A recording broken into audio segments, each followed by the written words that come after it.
Watch this video again. Will you find interesting little hidden Easter eggs along the way? No. Will you find alternative meanings? No. Today's video is talking about how we need repetition to engage with new things and to engage well with challenging things. Welcome everyone, my name is Jim Tolles. I'm a spiritual teacher. I blog regularly at spiritualawakeningprocess.com, and I invite you all to sign up to my free newsletter to stay in touch. You can also donate, and there's a link in the description section where you can do that. For those of you who have been students of mine, you may have heard me use my 100 monkeys metaphor. My 100 monkeys is basically the theory of repetition at that point when somebody gets it, whatever it is, right? Gets we are all one, gets they're in a toxic marriage, gets that they have to start moving their body more to be healthy, whatever the thing is that they need to realize. Usually we need repetition before something sticks. Now, for things that are falling within our ego's willingness to think and explore, we've already had a lot of that groundwork done for us. So we can be at monkey 89, 99, 95. So be really close to being able to onboard a new idea. You're a physics professor and you've got some new physics idea that comes to you. You've already got the groundwork laid. But when we start to talk about the illusion of individuality, here's one reason to listen to this video again. The illusion of individuality, we don't really have a context for that. We're so immersed in, and we believe in, that being an individual is a certain way, and that that's fine, and that it gives us everything that we want, that to hear that this might actually be a massive problem for us, it's challenging. And sometimes, without enough of a context to understand what the spiritual path is, that idea just falls right out of your brain. So watch this video again and consider what I just said about individuality. Individuality is a problem because it doesn't know how to give up itself. It's selfish individuality, not any sort of self-care individuality, and it's certainly not this really bizarre self-lostness, right? So as opposed to being selfless, where we think about others and how do we support others, self-lost is constantly trying to do other things for other people and exhausting ourselves, making ourselves sick. And usually underneath all that self-lostness is a selfishness, that the person is doing the right thing.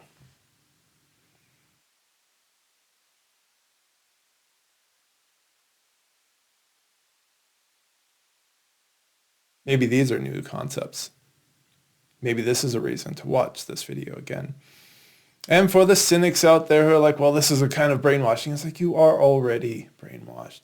The great thing about the spiritual path is that when we're sincere, we can go find out if anything that someone says is true. Are we living in this massive individualistic society right now?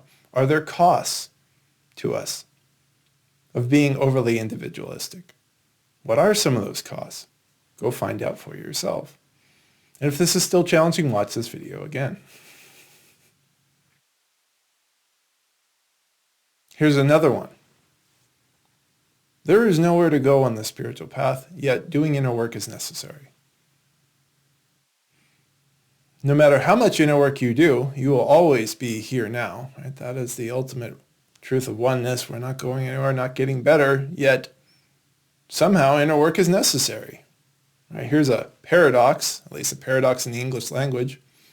The ego doesn't like that, struggles with it. Would rather just forget it.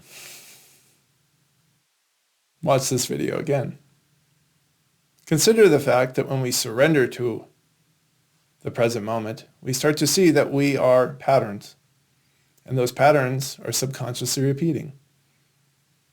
And if we don't do something or undo something, and it really is undoing, that's another thing to listen to and think about again. This is an undoing path much more than a doing. If we don't undo the self-worth issue, we don't undo the scarcity fears, if we don't undo this constant move towards individuality that ends up atrophying and degrading our abilities to be in community, if we don't undo those processes, they will repeat and repeat. And this is your own brainwashing, you see. This is the thing you're doing again and again. Watching this video again,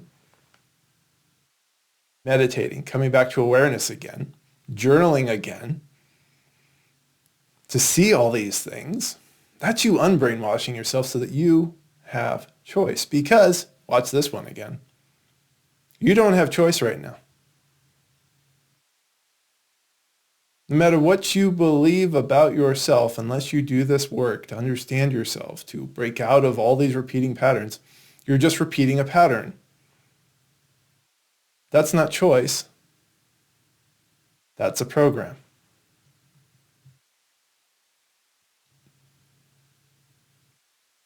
The ego and the body's repeating patterns are not choices, they're programs. And they've already determined who and what you can be. And if that bothers you, that's a good thing.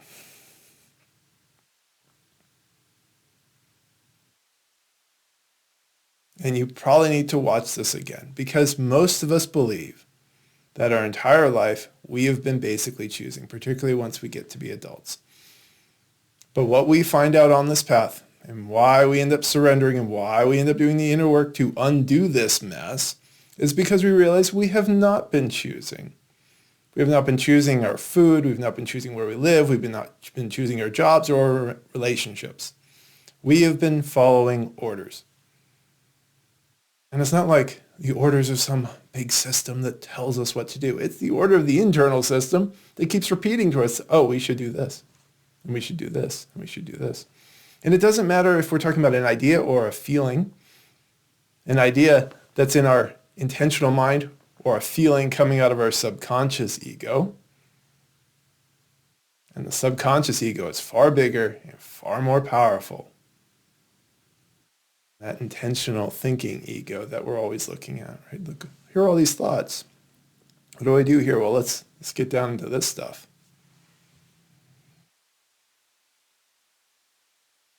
I know I've said enough to challenge some of you. Watch this video again. And then do the work, right? That's always the key part. I'm not asking you to believe me. I am asking you to trust in some of these tools that I talk about and go looking. Ask questions about where some of your desires and fears are coming from. Where did you learn them? Who taught them to you? How does society reinforce them to you?